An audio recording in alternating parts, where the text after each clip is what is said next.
Bonjour et bienvenue sur Réenchanter le monde. Aujourd'hui, nous vous offrons notre cadeau de Noël, un tout petit peu en avance pour que vous puissiez bien en profiter pendant les fêtes.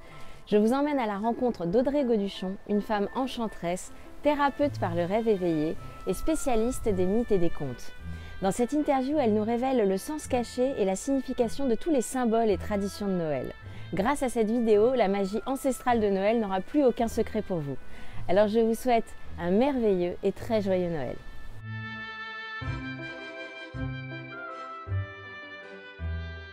Alors Noël, déjà on peut remarquer que le mot Noël n'existe qu'en français. En Angleterre on parle de Christmas, en Espagne on parle de Navidad, en italien aussi c'est un mot qui veut dire nativité, et en allemand je ne le prononce pas mais ce n'est pas le mot Noël. Il y a plusieurs possibilités d'étymologie du mot Noël. Ça peut venir du vieux français Naël, qui viendrait du latin natalis, naissance. Ça peut aussi venir du grec ancien, Néo-Hélios, le nouveau soleil. Ça peut aussi venir du vieil anglais Géol, qui est dérivé aussi du celte Yule. Yule, c'est le nom de la fête celtique qui tenait lieu au moment du solstice d'hiver. Même si on ne sait peut-être pas vraiment, par certitude, d'où vient ce mot, ils ont un point commun, c'est qu'ils parlent de renouveau, de naissance et de soleil. Et Noël, le 25 décembre, arrive quelques jours après un moment important dans l'année, le moment du solstice d'hiver. Et avant que Noël soit christianisé, ou c'était une fête chrétienne, il y avait donc des fêtes païennes. Presque toutes les fêtes chrétiennes ont recouvert des traditions plus anciennes, païennes, où on célébrait plus la nature. Donc nous voici le 21 décembre, le moment du solstice d'hiver. Et c'est le moment où la nuit est la plus longue et le jour très court.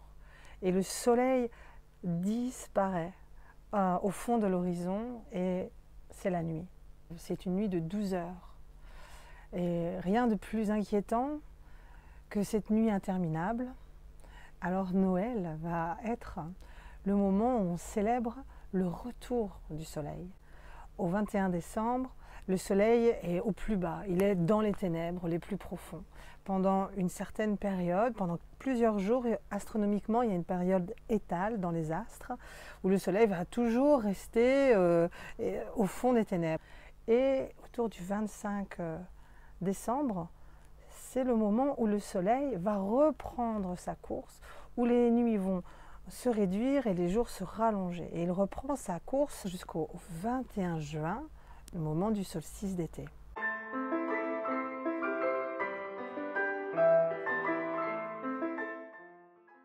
Donc derrière le Père Noël, il y a plein de théories, on a fait des arbres généalogiques du Père Noël, il y a des cousins lointains, des proches parents.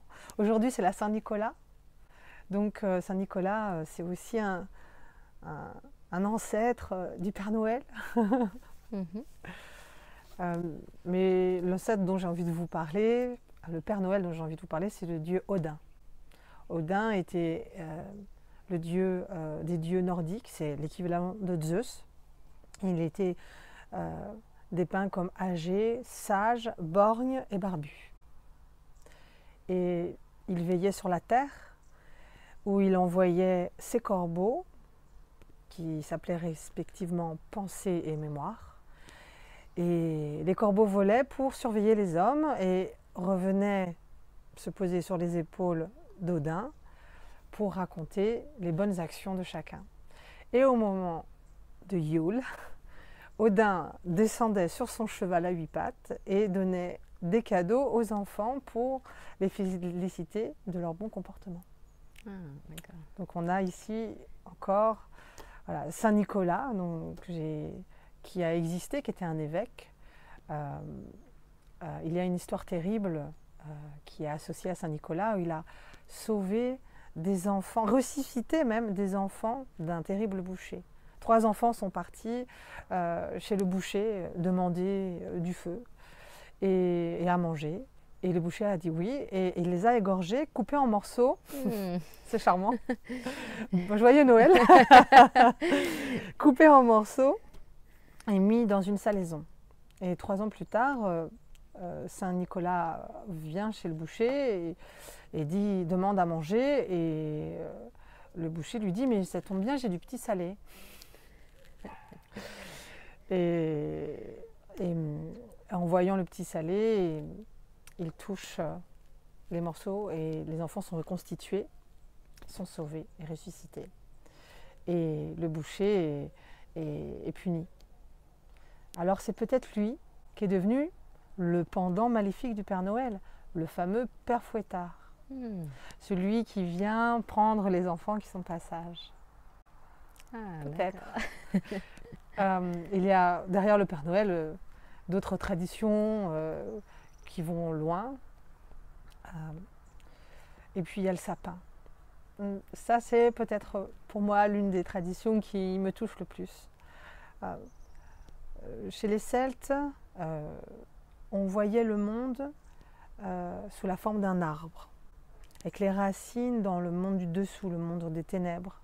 Et le sommet, le monde des dieux, et au milieu, le monde du milieu, le monde des hommes. Donc l'arbre est l'axe du monde, l'axe autour duquel s'articule le monde. Alors pourquoi un sapin? Parce que c'est le seul arbre qui reste vert, même au cœur de l'hiver, alors que tous les autres arbres sont nus, ont perdu leurs feuilles, lui reste vert. Et c'est donc le symbole de la vie qui continue, malgré les cycles de mort-vie, mort-vie. C'est cette vitalité encore même de tout ce qui est mort. Et l'axe donc qui relie... Et c'est l'axe qui relie la terre et le ciel. La terre et le ciel. Donc pourquoi on le décore? Autour de cet axe s'articule l'univers, les planètes, rondes comme les boules qu'on installe dans le sapin, et la guirlande, aussi scintillante que la Voie lactée qu'on peut contempler quand on regarde le ciel. D'accord. Voilà. C'est sûr qu'on ne le regarde plus pareil. Et donc, avant la vision chrétienne de Noël, comment fêtait-on Noël à l'époque païenne en fait? Alors, on ne fêtait pas Noël, on fêtait autre chose. Chez les Romains, qui nous ont laissé énormément d'héritage au niveau des traditions, et on le trouve même jusque dans les mots qu'on utilise, on fêtait à cette période-là les Saturnales. Les Saturnales, c'était une grande fête de plusieurs jours dédiée au dieu Saturne. Donc, le dieu Saturne, c'est un équivalent romain du dieu Chronos, le dieu grec qui est souvent associé au dieu du temps. Mais pour Saturne précisément, et pendant les Saturnales, c'était plutôt le côté divinité agraire qui était célébré, c'était le dieu des graines, le dieu des semailles. Donc on fêtait quoi pendant les Saturnales? On fêtait l'abondance inépuisable. On avait fait les réserves pour l'hiver et c'est le moment où on ouvrait les réserves. C'est le moment où on fêtait les graines. On fêtait l'abondance de la terre. Et pendant ces fêtes, on faisait des grands repas, on faisait des cadeaux, on s'offrait des choses les uns aux autres et beaucoup aussi aux enfants. On sortait dans la rue et on criait Saturne, voilà. Et il y avait quelque chose de très intéressant et qu'on retrouve après dans nos traditions, plus vers le carnaval, c'est que l'ordre établi était renversé. Et les esclaves avaient une liberté provisoire. Ils pouvaient jouer avec leur maître sur un même pied d'égalité, parler librement. Et en même temps que Saturne, on célébrait et on faisait des offrandes à une autre divinité qui s'appelait Strenia. Strenia, c'était une divinité féminine de la santé et de la vitalité. Et on lui faisait des offrandes pour avoir et obtenir cette vitalité et cette santé. Et le nom de cette divinité a donné un mot qu'on connaît à ce moment de l'année, le mot étrenne. Les étrennes de fin d'année que la grand-tante donne, en réalité, c'est un vieil écho, un vieil héritage de ces offrandes qu'on faisait pour demander santé et vitalité à une divinité. Donc ça, c'est chez les Romains.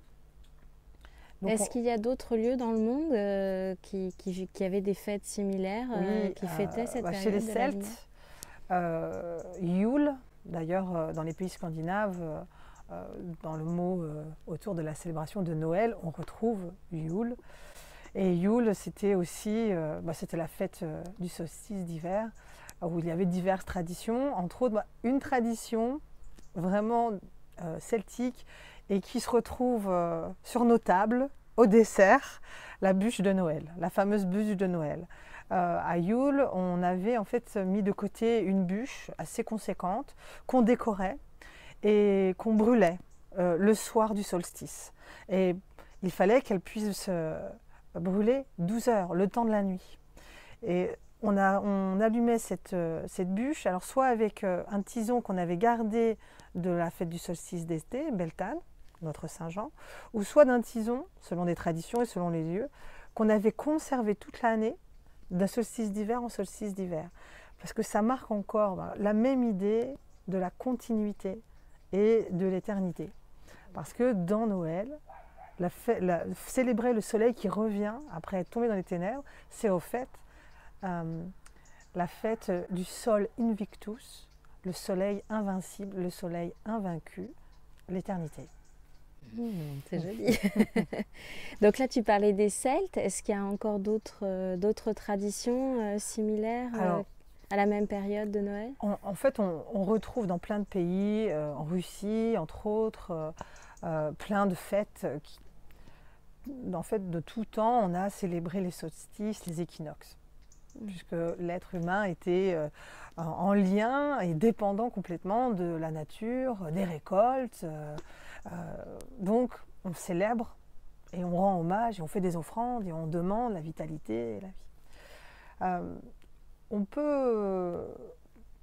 alors, au niveau des traditions, il y en a plein, mais là, je pourrais vous parler de traditions qui se chevauchent et qui ont des points communs un peu troublants.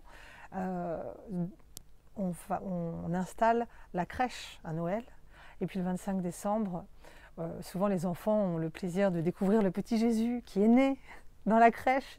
Il y avait une place vide pendant toute la période de l'Avent, et puis là on a mis le petit Jésus. Moi je me souviens que le petit Jésus c'était souvent un petit personnage sucré et je mangeais le petit Jésus le matin de Noël. Et on peut voir au travers de différentes traditions qu'il y a d'autres divinités qui sont nées le 25 décembre. D'ailleurs, il y a peu de chances pour que Jésus soit vraiment né un 25 décembre et que ce soit un ajout symbolique à cette période de festivité par l'Église qui voulait recouvrir toutes les fêtes païennes pour les faire disparaître en fait des us et coutumes. En Rome antique, il y a un culte à l'origine qui est perse, mais qui a traversé et qui a trouvé un grand succès chez un certain nombre de Romains, surtout l'élite. C'était le culte du dieu Mitra, qui était le dieu soleil. Et il était lui aussi né d'une vierge, où on dit aussi qu'il a jailli d'un rocher. Donc il y a aussi l'histoire de la grotte. Donc une naissance dans une grotte par une vierge. Un 25 décembre. Un 25 décembre. Car oui, Mitra, on disait qu'il était né à ce moment-là aussi au 25 décembre. Ah oui, c'est incroyable. Donc il avait une torche dans la main et il était aussi considéré donc comme le porteur de lumière. Il était considéré comme étant la voie vers la vérité. Et il était aussi le berger de tous les hommes. Et il avait 12 disciples. Il a été poursuivi. Il est mort, enterré, puis ressuscité. 3 jours après aussi? 3 jours après aussi. Ah oui, incroyable. Oui, donc on est vraiment sur des schémas très similaires. En fait. Très similaires. En Asie aussi, je crois. En Asie, on a Krishna. Alors, juste pour revenir encore pour une petite similitude, Mitra a été appelé Christos, le juste. Voilà. Donc il y a certaines théories qui disent que le mot chrétien n'est pas en fait un dérivé du mot Christ, mais du mot Christos, le juste, les justes.